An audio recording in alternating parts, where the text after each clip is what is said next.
था कि थोड़ा विलंब हो सकता है, इसलिए थोड़ा देर से ही शेड्यूल किया गया। यद्यपि कार्यक्रम थोड़ा देर से ही शुरू हो रहा है, तो कारण कुछ पहले से निश्चित कुछ ऐसी बाधाएँ आ गई थी, जिससे कि लगने लगा कि इस समय तक ही फ्री हो पाएँगे।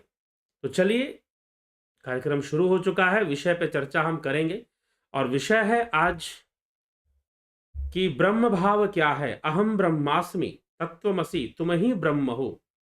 इन विषयों पर चर्चा है और यह ब्रह्म भाव का जो विषय लिया गया है, यह विवेक चूड़ामणि से लिया गया है। विवेक चूड़ामणि पर व्याख्या चल रही है, आपको विदित है, और उसी का आधार लेकर हम इस ब्रह्म भाव की चर्चा करेंगे कि ब्रह्म भाव क्या होता है। अहम ब्रह्मास्मि ही ब्रह्म भाव है। ब्रह्म की भावना या ब्रह्म भाव करनी चाहिए और किस प्रकार से ब्रह्म भाव करना चाहिए, किस प्रकार से ब्रह्म की भावना करनी चाहिए, यह हमारी चर्चा का विषय आज रहेगा। ठीक है? तो चलिए आगे बढ़ते हैं और इस चर्चा को आगे बढ़ाते हैं। तो ब्रह्म भाव अर्थात ब्रह्म की भावना है अहम ब्रह्मास्मि, तत्वमसि, तुम वही हो, तुम ही ब्रह्म हो। कुछ ऐसी भावना देने का प्रयास यहां पर किया जा रहा है इस विवेक चूड़ामणि के इस भाष्य में, ब्रह्म भावना के भाष्य में। तो आइए हम उसको स्पष्ट करते हैं। विवेक चूड़ामणि इस विषय में क्या कहती है? ब्रह्म भावना के विषय में तो कहा जा रहा है, अस्थूल मित्ते तदसन्निरस्य सिद्धम स्वतो व्योमवद प्रत्यक्रयम अतो मृषा मात्रमिदं प्रतीतम जहिहि यत्स्वात्मा तया गृहीतम ब्रह्माहमित्वे मित्येव विशुद्ध बुद्धया विद्धि समात्मा नमखंड बोधम अर्थात अस्थूल मनवह्रस्व मदीर्घम कहने का तात्पर्य श्रुति से, उपनिषदों से, श्रुति से असत स्थूलता आदि का निराश करने से आकाश के समान व्यापक अतर्क्य, जो तर्कों से परे है, वस्तु स्वयं ही सिद्ध हो जाती है। इसलिए आत्म रूप से ग्रहण किया हुआ यह देह आदि मिथ्या ही प्रतीत होते हैं। इनमें आत्म बुद्धि को छोड़कर मैं ब्रह्म हूं, इस शुद्ध बुद्धि से अखंड बोध स्वरूप अपने आत्मा को जानो, अपनी आत्मा को जानो। गुरु शिष्य से कहते हैं, आदि गुरु शंकराचार्य अपने शिष्य को समझा रहे हैं, यह जो शरीर में तुम्हारे आत्म बुद्धि आ गई है, इसमें आत्म बुद्धि आ गई है, शरीर में जो आत्म बुद्धि आ गई है, उस आत्म बुद्धि का त्याग करो। यह मिथ्यापूर्ण है। शरीर में आत्म बुद्धि का आना यह मिथ्यापूर्ण है।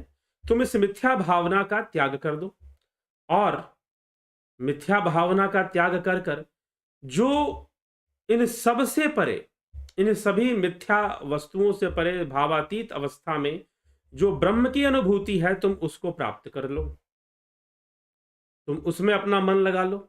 अर्थात शरीर में आत्म भाव को खत्म करो। तुम्हारा आत्म भाव कहां पर है? शरीर में है कि मैं शरीर हूं, यह मेरा शरीर है।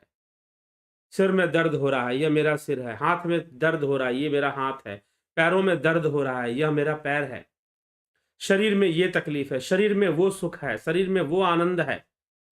तो ये जो आत्म भावना शरीर में लगाकर रखी है, इस आत्म भावना को शरीर से हटा लो और शरीर से हटाकर जो शुद्ध आत्मा है, जो शुद्ध चेतना है, उसमें अपने आत्म भाव को स्थित करो। उसमें आत्म भाव की स्थिति से ब्रह्म की भावना होगी। उसमें आत्म भाव की स्थिति से ब्रह्म की भावना होगी। लेकिन शरीर से आत्म भाव में स्थित होना, इसमें समय लगता है। इसमें योगी को साधना करनी पड़ती है। उसे मात्र कह देने या सुन लेने मात्र से नहीं हो जाता, उसे अभ्यास से गुजरना पड़ता है। निधि ध्यासन आदि अभ्यास को करते करते ही वह गुजरता है। ठीक है? जब वो अभ्यास की प्रक्रिया से गुजर जाता है, तभी जाकर कुछ ऐसी अवस्था को वह प्राप्त कर पाता है। तो जिज्ञासु, इसीलिए यहां पर आदि गुरु शंकराचार्य जो बात समझाना चाहते हैं कि मुख्य रूप से यह बात है कि तुम शरीर में जो आत्म भाव है उसे हटाकर जो मुख्य चेतना है उसमें अपने आत्मभाव को स्थित कर लो। आगे वह कहते हैं, मृतकार्यम मृतिकारम सकलम घटादि सतंतम मृण मात्रमेवाभित स्तद्वत् सजनितम सदात्मकमिदम सनमात्रमेवाखिलम यस्मान्नास्ति सतः परम किमपि तत् सत्यम स आत्मा स्वयं तस्मात् त्वमसि प्रशांतम मलम ब्रह्माद्वयम यत् परम। जिस प्रकार मृतिका के कार्य घट आदि हर तरह से मृतिका ही है। मिट्टी के कार्य जो है, मिट्टी के जो कार्य है, घट बना दिया आपने, मिट्टी के आपने कुल्हड़ बना लिए, मिट्टी के आपने तरह तरह के आपने बर्तन बना लिए, कोई शोपीस आपने बना लिया, ये जो कुछ भी है वो सब मिट्टी ही है। जिस प्रकार मिट्टी के कार्य घट आदि घड़े आदि जो भी मिट्टी के बनते वो सब मिट्टी ही है, उसी प्रकार सत से उत्पन्न हुआ यह सत स्वरूप संपूर्ण जगत सत्य मात्र ही है। ठीक है, क्योंकि सत्य से परे और कुछ भी नहीं है तथा वही सत्य और स्वयं आत्मा भी है। इसीलिए जो शांत निर्मल और अद्वितीय परब्रह्म है वह तुम ही हो, ऐसा समझो। वह तुम ही हो, ऐसा समझो। तुलना समझिए। जो लोग ये कहते हैं कि अहम ब्रह्मास्मि कहना गलत है, या ये कहते हैं कि अहम ब्रह्मास्मि कहना अहंकार है, क्योंकि उनके अंदर ब्रह्म की सही सही समझ ही नहीं है, ब्रह्म की सही भावना ही नहीं है, तो वो ऐसा कहते हैं कि क्योंकि ब्रह्म कहना अहंकार नहीं है। अगर घड़ा अगर घट घट जिसे कहते हैं, यहां घड़ा को घट कहा गया संस्कृत में, तो अगर घड़ा ये कहे कि मैं घड़ा नहीं, मैं तो मिट्टी हूं, अगर घड़ा ये कहे कि मैं घड़ा नहीं मैं तो मिट्टी हूं, तो इसमें गलत क्या है? सत्य तो यही है कि वह मिट्टी है, इस बात में कोई अहंकार नहीं है। अहंकार इस बात में है कि जब वो ये कहेगा कि मैं घड़ा हूं, जब वो ये कहेगा कि मैं घड़ा हूं तो अहंकार है, और जब वो ये कहेगा कि मैं तो मिट्टी हूं तो अहंकार नहीं है। वैसे ही जब जीव कहेगा कि मैं ब्रह्म हूं तो वास्तव में यहां पर कोई अहंकार नहीं है, लेकिन जब कहेगा कि मैं जीव हूं तो अहंकार है, तो अहंकार है। तो इसीलिए जैसे ही ब्रह्म शब्द का बात होती है, क्योंकि ज्यादातर हमारे हिंदू धर्मावलंबियों में किसी आसमानी ताकत को ही वो ईश्वर मानते हैं, कहीं ना कहीं वो भी ईश्वरीय सत्ता को, ब्रह्म सत्ता को किसी आसमानी ताकत की तरह मानते हैं, जो कुछ भी कर देगा, कुछ भी करके दिखा देगा। वो कहीं ना कहीं ज्यादातर हिंदू भी किसी ब्रह्म को या ईश्वर को इसी प्रकार से मानते हैं, परमात्मा को भी इसी प्रकार से किसी आसमानी ताकत की तरह मानते हैं, वो ऊपर से आएगा वो। ठीक है, तो इसी भ्रम के कारण यह भ्रम है। लेकिन यहां आदि गुरु शंकराचार्य समझा रहे हैं कि जिस प्रकार मिट्टी के जितने भी कार्य हैं, जैसे घड़ा बन गया, कोई मूर्ति बन गई मिट्टी की, कोई बर्तन बन गया, मिट्टी की थाली बन गई, मिट्टी के कप ग्लास भी आजकल बन रहे हैं, कुल्हड़ बन गए, तो मिट्टी के जिस प्रकार से यह कार्य हैं वह मिट्टी ही हैं, वह मिट्टी ही हैं, वैसे ही यह संपूर्ण जगत सत से ही निर्मित है, यह सब कुछ सत मात्र ही है। इसलिए तुम स्वयं को भी सत ही जानो, तुम स्वयं को भी ब्रह्म ही समझो और तत्वमसि की धारणा करो। अहम ब्रह्मास्मि इसको समझो, तुम ब्रह्म भावना करो कि तुम ही ब्रह्म हो, तत्वमसि हो, अहम ब्रह्मास्मि हो, ऐसा उपदेश दिया जा रहा है। तो किस भावना से इस बात को कही जा रही है, अहम ब्रह्मास्मि किस प्रकार से समझाया जा रहा है, अहम ब्रह्मास्मि कैसे कहा जा रहा है, इस बात को समझना है। यहां पर ब्रह्म को तत्व रूप में लिया गया है, जैसे मिट्टी तत्व है और मिट्टी से घड़ा बन गया, मूर्ति बन गई और कई चीजें बन गई। तो अगर घड़ा ये बोले कि मैं मिट्टी हूं तो इसमें उसका कोई अहंकार नहीं है, उसने सत्य को स्वीकार किया है कि हां मैं मिट्टी ही हूं। तो अगर ऐसी भावना उसके अंदर, घड़े के अंदर आती है कि मैं मिट्टी हूं, तो इसमें बुराई क्या है? यह कोई अहंकार नहीं है। वैसे ही जीव और यह संपूर्ण जगत ब्रह्म ही है, सत्य ही है, ऐसा ही समझना चाहिए और स्वयं को भी तू ब्रह्म ही जान, ऐसा उपदेश यहां पर किया जा रहा है। ठीक है, तो स्वयं आत्मा भी है इसलिए क्योंकि सत्य से परे कुछ भी नहीं है, तथा वही वही सत्य और स्वयं आत्मा भी है। इसलिए जो शांत निर्मल अद्वितीय परब्रह्म है वह तुम ही हो। निद्रा कल्पित देश काल विषय ज्ञात्रादि सर्वम यथा मिथ्या तद्विद्यापि जागृति जगत स्वाज्ञान कार्यत्वतः यस्मादेवमिदं शरीर कर्ण प्राणा हमाध्य यसता तस्मात् तत्वमसि प्रशांत मलम ब्रह्माद्वयम यत परम। अर्थात जिस प्रकार स्वप्न में निद्रा दोष से कल्पित देश काल विषय और ज्ञाता आदि सभी मिथ्या हैं, उसी प्रकार जागृत अवस्था में भी जिस प्रकार स्वप्न अवस्था में तरह तरह के दृश्य क्या है, मिथ्या है, उसी प्रकार जागृत अवस्था में भी यह जगत अपने अज्ञान का कार्य होने के कारण मिथ्या ही है। यह जगत अपने अज्ञान का कार्य होने, यह जगत क्या है? अज्ञान है। यह जगत क्या है? यह अज्ञान है। इसलिए इसे विज्ञान भी कह दो, क्योंकि यह ज्ञान का ही विरोधी है। यह इंद्रियों के ऊपर निर्भर है और इंद्रियों से जो भी प्राप्त होता है उसे अविद्या कहा है महर्षि पतंजलि ने। इंद्रियों से प्राप्त होने वाला अनुभव अविद्या है, क्योंकि इंद्रियों की निश्चित सीमा है। इंद्रियां एक सीमा में देखती हैं, इंद्रियां एक निश्चित सीमा में अनुभव करती हैं, एक्सपीरियंस करती हैं, परसेप्शन करती हैं। उनकी लिमिट है एक देखने की, सुनने की, समझने की। तो इस कारण से, और वह हमेशा रंगीन देखती हैं, एक तत्व को नहीं देखती, कई तत्वों को देखती हैं। ठीक है, भ्रमवश। तो इंद्रियों से भ्रम पैदा होता है और इंद्रियों से अविद्या पैदा होती है। इसीलिए यह बात यहां पर कही जा रही है, इस बात को यहां समझाया जा रहा है कि जिस प्रकार स्वप्न में निद्रा दोष से कल्पित देश काल विषय और ज्ञाता आदि सभी मिथ्या होते हैं, उसी प्रकार जागृत अवस्था में भी यह जगत अज्ञान का कार्य होने के कारण मिथ्या ही है।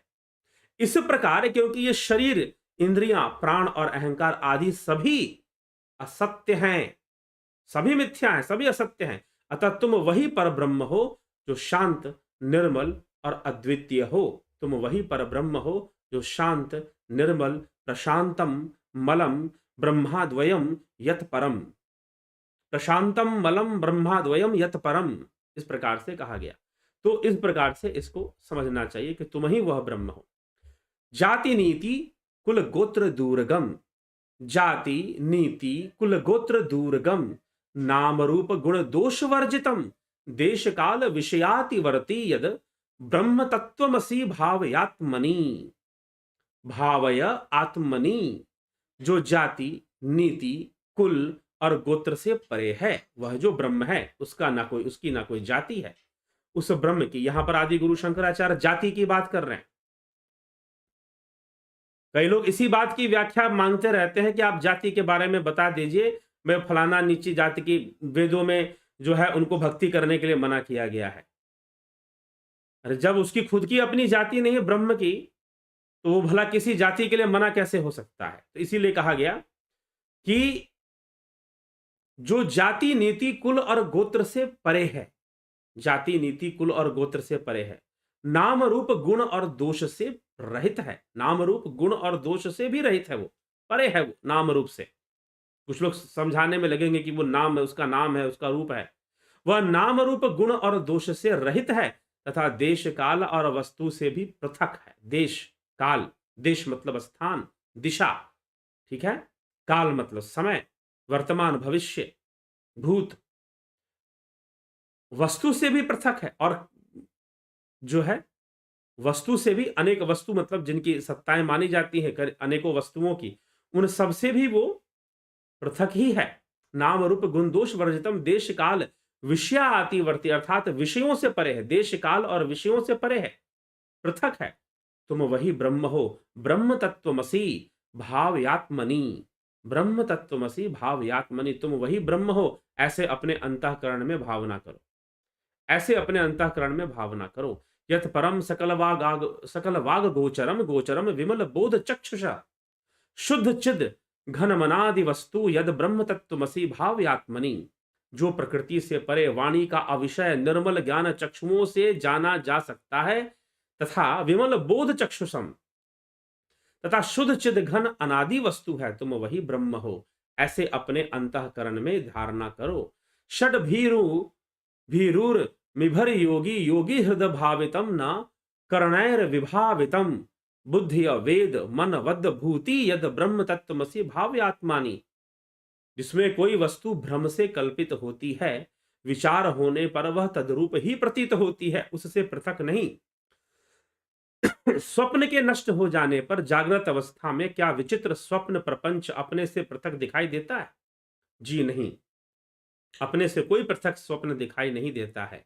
इसी प्रकार से वह ब्रह्म भी पृथक नहीं है, वह तो विमल बोध चक्षुओं के द्वारा जाना जाएगा।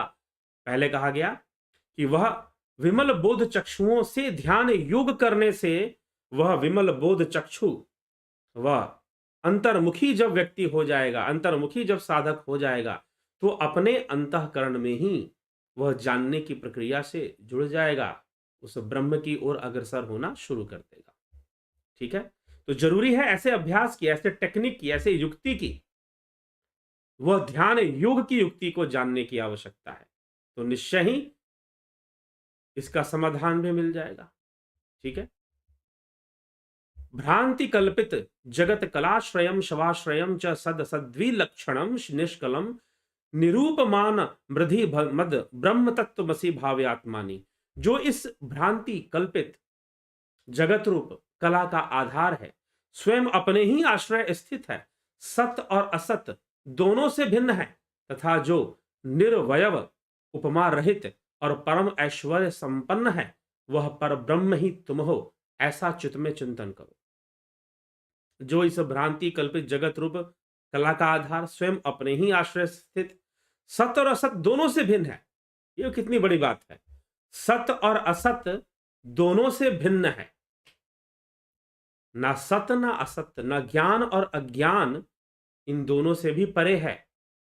वह ब्रह्म सत असत से भिन्न है, ज्ञान अज्ञान से परे है, ना वो जन्मा ना वो अजन्मा है, वह दोनों ही नहीं है। जन्मा अजन्मा को लोग लेकर लड़ाई करते हैं कि भाई उसका प्राकट्य होगा, वो अवतार लेगा, पैदा होगा, क्या होगा। ना वो जन्मा ना ही वो अजन्मा है, ना जन्मा है ना अजन्मा है, और सत असत से भी परे है। ठीक, जो निर्वयव है, उपमा रहित, उसकी कोई उपमा नहीं होती, परम अतः कोई कंपैरिजन नहीं होता। उपमा कहने का मतलब क्या है? उपमा कहने का मतलब किसी का चेहरा बहुत सुंदर है, आपने कहा चांद सा मुखड़ा, आपने कंपेयर कर दिया ना चांद के साथ, कंपैरिजन कर दिया आपने, उपमा। प्रमाण व्यवस्था में, ज्ञान मीमांसा में तीसरा प्रमाण होता है उपमान प्रमाण। उपमान मतलब कंपैरिजन, कंपैरिजन करते हुए हम कोई प्रूफ लेते हैं। कोई कहेगा, कोई पूछे कितना सुंदर है, तो चांद की तरह सुंदर है, चांद जैसा मुखड़ा है, उसका आपने कह दिया। ठीक है, तो इस प्रकार से भी लोग कह देते हैं। तो यह जो है, इसलिए उपमा, उसकी कोई उपमा नहीं है, मतलब उसका कोई कंपैरिजन नहीं है, कोई तुलना नहीं है उसकी। तो उपमा रहित और परम ऐश्वर्य संपन्न पर ब्रह्म ही तुम हो, वह पर ब्रह्म ही तुम हो, ऐसी तुम चिंतन करो। ब्रह्म तत्वमसि भाव्यात्मनि। जन्म वृद्धि परिणत्य पक्षया व्याधि नाशन विहीन मव्यम विश्व सृष्ट यवन घात कारणम ब्रह्म तत्वमसि भाव्यात्मनि। जो जन्म वृद्धि परिणति मतलब बदलना, परिवर्तन होना, परिणीत होना, अपक्षय, अपक्षय, व्याधि, जिसका कोई पक्ष ना हो, अपक्षय, व्याधि और नाश शरीर के इन छहों विकारों से रहित और अविनाशी है, तथा विश्व की सृष्टि, पालन और विनाश का कारण वह स्वयं ही है, वह ब्रह्म ही तुम हो, ऐसे मन में भावना करो। ब्रह्म तत्वमसि भाव्यात्मनि, वह ब्रह्म ही तुम हो, ब्रह्म तत्वमसि भाव्यात्मनि। इस प्रकार से कहा गया। अस्तभेद मन पास्त लक्षणम निस्तरंग जल राशि निश्चलम नित्य मुक्त मविभक्त वृत्ति यद ब्रह्म तत्वमसि भाव्यात्मनि। जो भेद रहित और अपरिणामी स्वरूप है, तरंगहीन, नो वाइब्रेशन, कोई वृत्ति नहीं है उसके अंदर, तरंगहीन, निस्तरंग जल राशि निश्चलम, निस्तरंग जिसमें कोई तरंग ना हो, निष्तरंग जल राशि निश्चलम जो निश्चल हो, निश्चल जल के समान, जिसमें कोई तरंग उत्पन्न नहीं होती, जिसमें कोई वेव्स क्रिएट नहीं होती। तो ब्रह्म कोई वेव नहीं है, कुछ लोग कहते हैं ब्रह्म ऊर्जा है। जी नहीं, ब्रह्म ऊर्जा भी नहीं है। हाँ, ऊर्जा का कारण जरूर है, लेकिन वह ऊर्जा नहीं है। ठीक, उसमें कोई, उसका कोई नेगेटिव पॉजिटिव फॉर्म नहीं होता। इसीलिए यह जो है, अगर कोई नेगेटिव पॉजिटिव फॉर्म बनता भी है तो वह इंद्रियों के वशीभूत परवश हुए जीव की बुद्धि में ही बन सकता है, अन्यथा होता नहीं है। लेकिन यह बुद्धि अनेकों रूप बनाने में लगी रहती है, अनेकों तर्क ढूंढने में लगी रहती है, तो उनके लिए हो सकता है, लेकिन होता नहीं है। बुद्धि में हो सकता है जो परवश है। ठीक है, जहां द्वैत का वास है।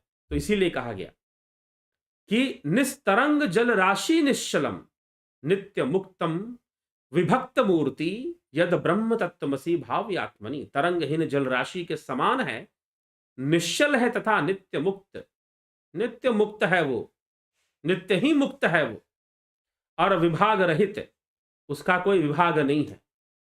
वह ब्रह्म ही तुम हो, ऐसा मन में विचार करो। वह ब्रह्म ही तुम हो, उसका कोई विभाग नहीं है, उसका कोई खंड नहीं है, वह अखंड है। कुछ लोग खंडों में बात करते हैं कि हम इस खंड में चले जाएंगे, उस खंड में चले जाएंगे, फिर उस लोक में चले जाएंगे, उस लोक में चले जाएंगे। इस तरह की बात कुछ लोग करते हैं। तो खंड, उसका कोई खंड नहीं, उसका कोई विभाग भी नहीं।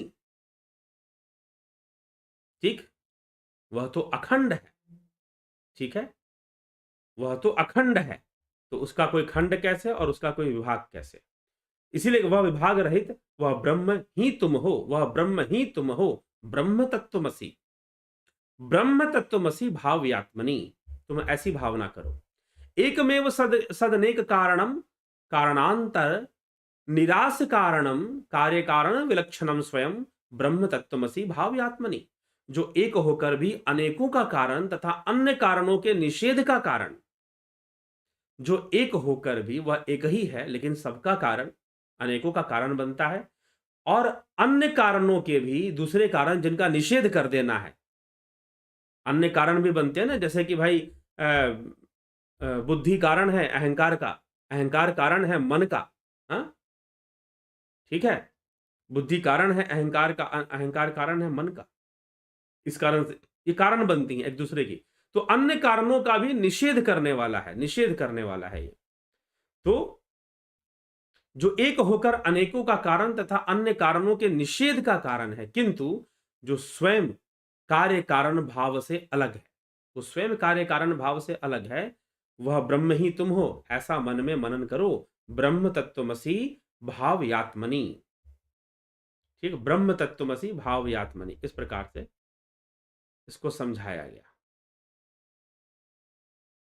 फिर कहते हैं निर्विकल्प, निर्विकल्प, निर्विकल्प कमनल्पमक्षरम, निर्विकल्प कमनल्पमक्षरम यक्त क्षराक्षर विलक्षणम परम नित्य मव्यय सुखम निरंजनम ब्रह्म तत्वमसि भाव्यात्मनि।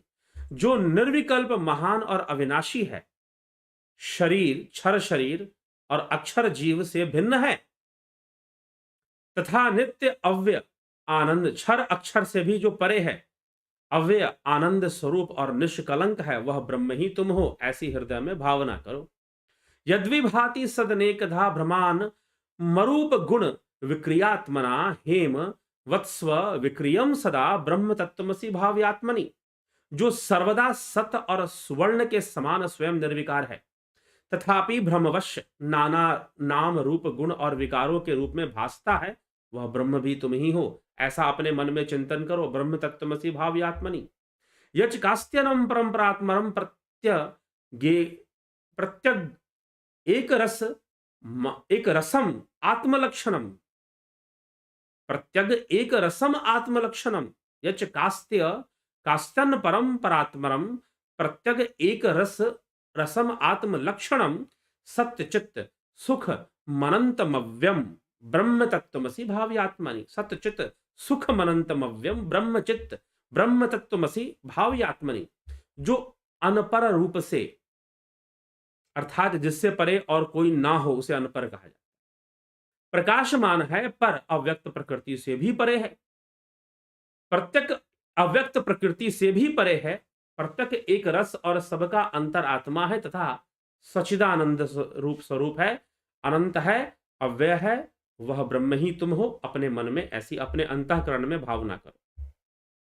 उक्तमर्थ मिमात्मनि स्वयं भावय प्रथित युक्ति भिर्धिया संशयादि रहितम कराम्बुवत् तेन तत्व निगमो भविष्यति। इस पूर्वोक्त विषय को अपनी बुद्धि से प्रसिद्ध युक्तियों द्वारा अपने चित्त में स्वयं विचार करो। इससे हस्तगत जल के समान संशय विपर्य से ही रहित तत्व बोध हो जाएगा। अगर तुम ऐसी भावना करोगे, इन रहस्यों को जान लोगे, समझ लोगे और ऐसी भावना करोगे तो निश्चय ही तुम ब्रह्म भाव को यथार्थ में प्राप्त कर लोगे, यथार्थ में उसकी प्राप्ति हो जाएगी। जैसे सेना के बीच रहने वाले राजा के समान भूतों के संघात रूप शरीर के मध्य में स्थित इस स्वयं प्रकाश स्वरूप विशुद्ध तत्व को जानकर सदा तन्मय भाव से स्वस्वरूप स्थित रहते हुए संपूर्ण दृश्य वर्ग को उस ब्रह्म में ही लीन कर दो। ऐसी बात कही गई। वह सत्य असत्य से विलक्षण अद्वितीय सत्य ब्रह्म, सत्य पर ब्रह्म बुद्धि रूप गुहा में विराजमान है, जो इस गुहा में उससे एक रूप होकर रहता है। हे वत्स, उसका फिर शरीर रूपी कंदरा में प्रवेश नहीं होता। जिसने उदाहरण दिया जा रहा है, जैसे कि सेना जब युद्ध में खड़ी होती है तो अपनी सेना से घिरा हुआ राजा बिल्कुल बीच में खड़ा होता है, संपूर्ण सेना का नियंत्रण अपने हाथ में लेकर। वैसे ही वह ब्रह्म जीव के मध्य में स्थित होता है, उसके अस्तित्व के मध्य में। उसी के कारण उन सब का, जीव का अस्तित्व बना रहता है। ऐसा समझते हुए तुम उस ब्रह्म को ही अपनी भावनाएं समर्पित कर दो। तुम स्वयं को ब्रह्म भाव में लीन कर दो, ब्रह्म में ही अपनी भावनाएं समर्पित कर दो, तो एक दिन अवश्य तुम जो है ऐसी स्थिति को प्राप्त कर लोगे जो ब्रह्म भाव है। ठीक है, तो उससे अद्वितीय सत्य पर ब्रह्म बुद्धि रूप गुहा में विराजमान है, जो इस गुहा में उससे एक रूप होकर रहता है। वत्स, उसका फिर शरीर रूपी कंदरा में, जो उस राजा के साथ, उस आत्मा के साथ, उस ब्रह्म के साथ एक होकर रहता है, फिर उसका इस शरीर में वापसी नहीं मानी गई है, नहीं होती है। ऐसा समझना चाहिए, ऐसा विवेक लाना चाहिए, ऐसे विवेक को प्राप्त होना चाहिए। ठीक है, तो चलिए, ये विषय है और इसी विषय पर हमने चर्चा की। आपके कमेंट्स, आपकी टिप्पणियों को भी थोड़ा देख लिया जाए। आपको चर्चा अच्छी लगती है तो आप जरूर इसको शेयर भी कर दिया करें। तो विक्रम सिंह जी, बहुत अभिनंदन है। राजू पाल जी, बलवंत सिंह गोहिल, स्मृति रस्तोगी, हरि मोहन गुप्ता, आपके माध्यम से जो ज्ञान मिला है शायद जिंदगी में मिलता है, इसके लिए कोटि कोटि नमन, अभिनंदन है आपका। दिनेश महाराज आमसरी, शरीर छोड़ने से पहले जीव का गर्भ तैयार होता है, क्या यह सही है? जी नहीं, ऐसा कुछ भी सही नहीं है। विक्रम सिंह, हाँ, वो एक योनि में जाएगा, वो सूक्ष्म योनियों में भी जा सकता है। ठीक है, उसके कर्म के अनुसार ही उसको आगे का मार्ग मिलेगा। उसका गर्भ तैयार होता है, ऐसा कहना कोई बहुत वो बात नहीं है, कोई बहुत सटीक या प्रमाणिक बात नहीं है। हो सकता है कि वो किसी शरीर में स्थूल देह में ना जाए। गौरव सिंह, विक्रम सिंह, अभिनंदन। माधुरी कोले जी, ओम तत्सत। जयंती भाई पटेल, बबीता धीमान, सूर्य भी जीव है, वो कैसे? कल ये चर्चा में था। जी हाँ, सूर्य जीव है, बिल्कुल। सूर्य की भी अपनी उम्र है, सूर्य की भी अपनी एज है।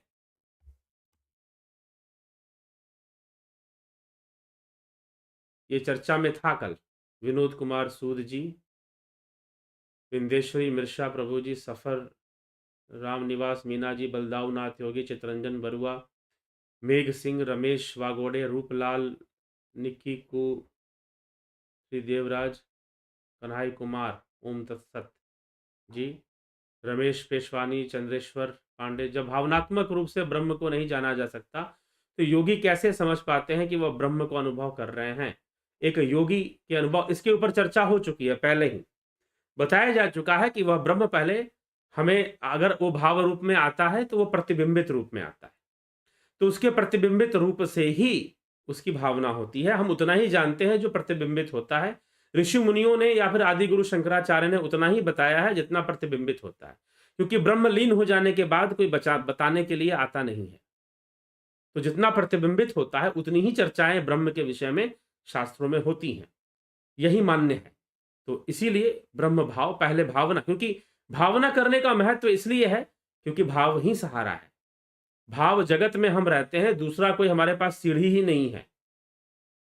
भावना करते हुए ही आगे बढ़ा जा सकता है। ठीक है? तो यह योगी कैसे समझ पाते हैं कि ब्रह्म को अनुभव कर रहे हैं? जी हाँ, बहुत सुंदर प्रश्न है ये। बहुत ही उचित प्रश्न है। यह बिल्कुल वैसे ही है जैसे कि यह स्पष्ट नहीं किया जा सकता। आपने मिठाई खाई, आपका मुंह मीठा हुआ, आप दूसरों को कितना भी समझा लीजिए, दूसरे को तब तक समझ में नहीं आएगा जब तक वो खुद मिठाई नहीं खाएगा। तो योग करते-करते जो शून्यता का अनुभव है, ध्यान योग करते-करते योगी जब शून्य में लीन होने लग जाता है और शून्य की अनुभूति करने लग जाता है, तो वो समझे कि ब्रह्म प्रतिबिंबित हो रहा है। शून्य मतलब कोई विचार नहीं, ऐसा लगेगा जैसे अपना उसका संपूर्ण अस्तित्व ही खो रहा है, शून्य में समा रहा है। स्वामी विवेकानंद को एक बार कहते हैं रामकृष्ण परमहंस ने, ठाकुर रामकृष्ण परमहंस ने अपने पैर के अंगूठे से स्वामी विवेकानंद के मस्तक को स्पर्श किया और उनको ऐसा लगने लगा कि जैसे संपूर्ण विश्व शून्य में समा रहा है, और उनको इतना आनंद आने लगा कि उन्होंने कहा कि गुरुदेव मुझे इसी अवस्था में जाने दो। लेकिन उन्होंने कहा कि नहीं, यह तो मैंने तुझे अनुभव कराया, परंतु अभी तुझे और मेहनत करनी है, तब इसके आगे बढ़ पाएगा, ऐसे नहीं। एक तरह से उनको ध्यान योग के रास्ते पर वो ले आए कि शुरू हो जा, अपनी साधना में लगना शुरू हो जा। ठीक है? लेकिन थोड़ा-सा अनुभव हो गया।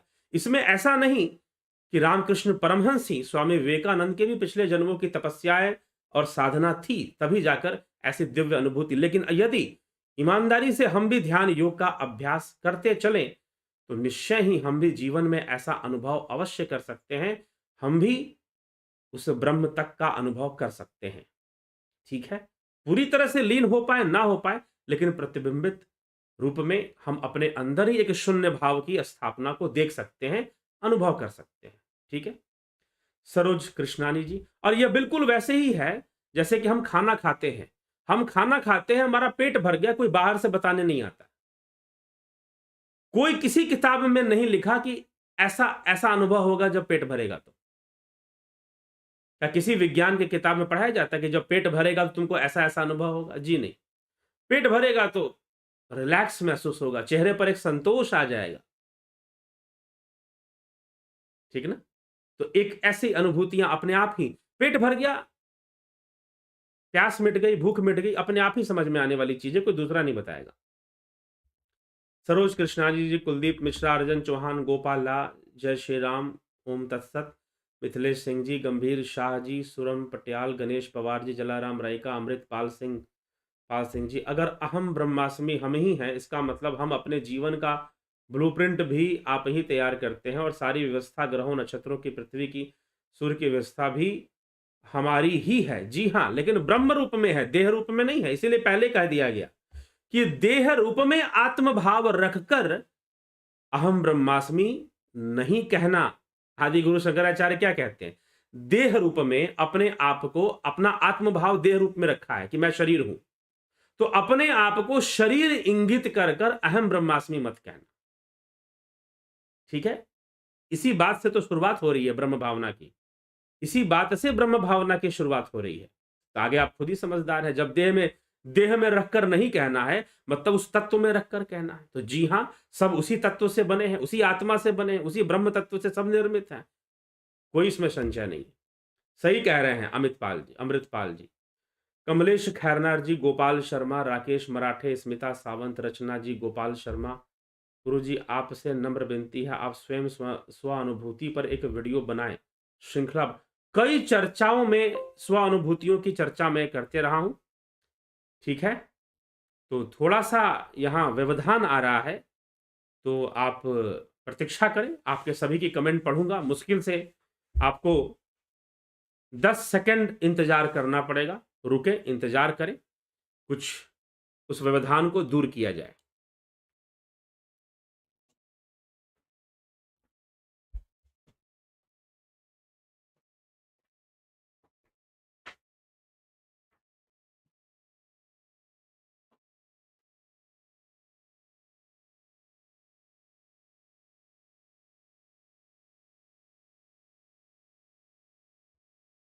चलिए, ठीक है।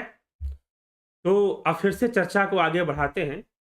तो चर्चा है अपने स्व अनुभूतियों पर एक वीडियो की श्रृंखला बनावे। जी नहीं, स्व अनुभूतियों का जो विषय है वह क्या होता क्या है इसमें, कि यह वीडियो श्रृंखला का विषय यह नहीं होता है, यह प्रचार का विषय नहीं होता है। किसी की भी अनुभूतियां मैं देखता हूं, कई संस्थाएं हैं जहां पर किताबें छपती हैं चमत्कारों के ऊपर, सिर्फ चमत्कार बताए जाते हैं। उसकी बीमारी दूर हो गई, उसका ये दूर हो गया, उसका ऐसा दूर हो गया। जीवन की दिशा, पढ़ने वाले की दिशा ही मुड़ जाती है। वो निष्काम भावना के बजाय सकाम भावना में सब कुछ करना शुरू कर देता है। ठीक है।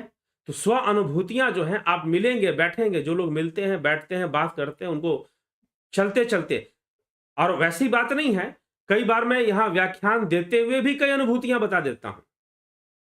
तो ऐसी तरह से आप अनुभूतियों को जान सकते हैं, लेकिन स्व अनुभूति पर कोई वीडियो या कोई वो बनाएंगे, ऐसा नहीं होने वाला। ठीक है। राकेश चंद्र शर्मा जी, विचार कर्म कब संस्कार बनते हैं और उनका फल भोगना पड़ता है। विचार जब हावी हो जाते हैं, वृत्तियां जब हावी हो जाती हैं और संस्कार बनती हैं, कर्म का रूप धारण कर लेती हैं, तो फल के रूप में हमें प्राप्त हो जाती हैं। इस प्रकार से वो हावी भी हो जाती हैं। जब उनकी रिपीटिशन बढ़ जाएगी, repetition of thoughts makes thoughts dominant. इसीलिए किसी भी विचार की पुनरावृत्ति पर प्रतिबंध लगाइए। अगर कोई नकारात्मक विचार बार बार आ रहा है, बार बार आ रहा है, तो उसको, उसकी फ्रीक्वेंसी को कम करने की कोशिश कीजिए। ठीक। पिंटू वासवा, अजीत अपराजित, जय सचिदानंद, ओम तत्सत। संदीप बराग जी प्रणाम। संदीप बराग, क्रिया योग कोई अलग योग है, कृपया मार्गदर्शन करें। जी नहीं, पतंजलि का अष्टांग योग ही क्रिया योग है। ठीक है, पतंजलि मुनि का अष्टांग योग ही क्रिया योग है। ध्यान योग जो हम, उसमें क्रिया योग की चर्चा भी है पतंजलि योग सूत्र में।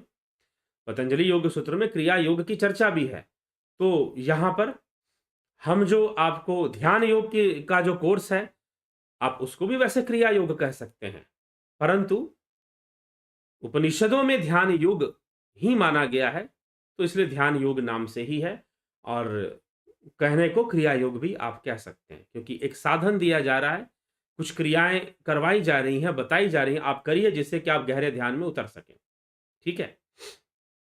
तो चलिए, इसी के साथ अब जो है यहां पर हम विराम देंगे, विश्राम देंगे आज के इस कार्यक्रम को, आज की इस चर्चा को।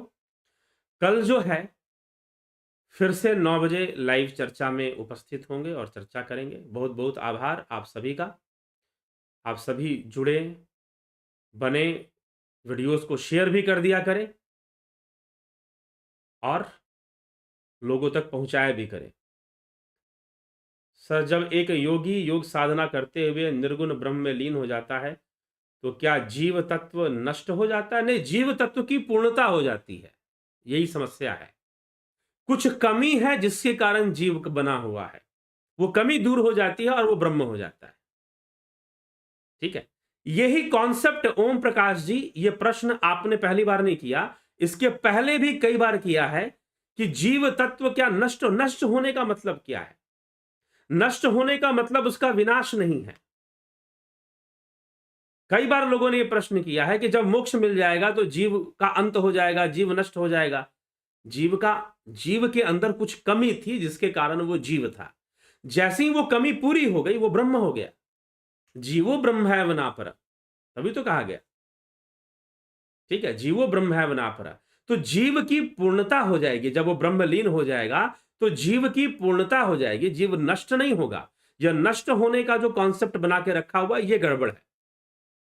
अगर किसी गुरु जी ने या किसी योगी ने या किसी ने बता दिया कि जीव नष्ट हो जाएगा, तो यह भावना गड़बड़ है। जीव की पूर्णता हो जाएगी, जीव पूर्ण हो जाएगा, ऐसा समझना चाहिए। जीवित गुरु का क्या महत्व है? बिल्कुल महत्व है जी। जीवित वाला ही तो बताएगा ना, गाइड करेगा सही सही कि ऐसे ऐसे करना है। ठीक है। तो यही महत्व है जीवित गुरु का, कि वो बताएगा कि कैसे करना है, किस तरह से करना है, कैसे आगे बढ़ना है। ठीक। तो चलिए, इसी के साथ अब जो है, बाकी गुरु तो प्रेरणाएं, अब शास्त्रों से भी प्रेरणाएं मिलती हैं, अनेकों ज्ञान का स्रोत तो कई चीजें बनती हैं, लेकिन उनमें एक जीवित गुरु का भी महत्व होता है। ठीक है, अच्छी बात है। लेकिन यह कोई औपचारिकतावश ही नहीं कर लेना चाहिए, जहाँ से प्राप्त हो रहा हो वहीं करना चाहिए। तो इसी के साथ विराम देंगे और आगे बढ़ेंगे। कल फिर 9 बजे आपसे मिलेंगे यहीं पर। सभी लोग समय पर 9 बजे ही होगी चर्चा। आज किसी कारणवश कारणवश जो है, कोई कारण बन गया ऐसा जिससे कि लेट शुरू करना पड़ा, इसलिए 9:15 का हमने टाइम दिया था, 9:24 तक शुरू हो पाया था। नहीं, परंतु कल से 9 बजे का ही समय रहेगा, ऐसा ही आप समझकर चलें, ठीक है? तो बहुत-बहुत आभार आप सभी का।